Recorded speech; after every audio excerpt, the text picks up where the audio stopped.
Hello friends, today let's talk about set theory. Now set theory, what is it? It's basically just a theory on sets, which are a collection of items. Let's start with the first term, union. Now what is a union? All items in A and B. Imagine two countries, USA and Canada. The cities in the USA is one set and the cities in Canada is another set. Now if they were to unify, the union of them will be all the cities in the US set and the Canada set. Same with this. And the intersection, all common items. So imagine if you had a set, imagine if you had two countries, America and Canada again. And now you'd find the common items or the intersection. In the intersection where they connect, where the list of the items connect together when they're in common. This is how you find the intersection. Next, odds. Now what if A is a subset of B? Let A be California, a state in the US, and all the cities in it, B being the US. Now all the cities in California is also in the list of all the cities in the parts of the US. So A is a part of B, or a subset, is what we call it. Now imagine the empty set.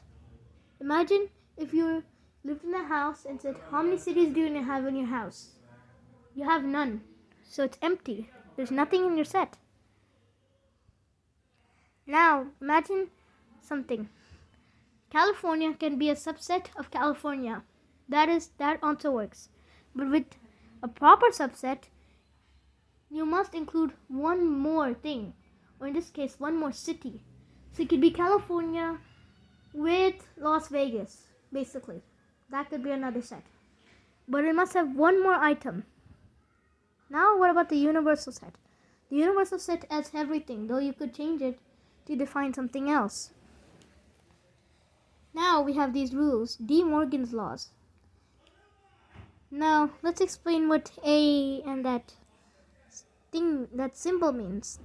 That means all the elements of the set U, which you can define, which are not in the set A. So all the things which are not in set A, which is in the U set.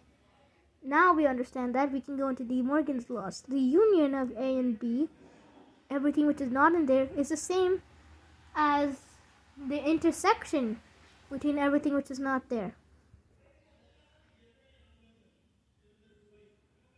Makes sense.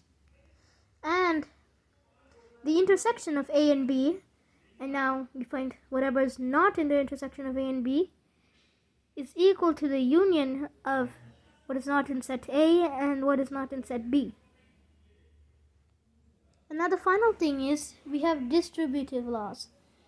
The union of A and B, and then take the union of C after that, is the same as having the union of A and B union C.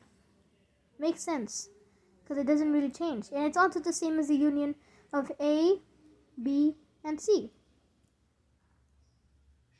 Same thing for the intersection.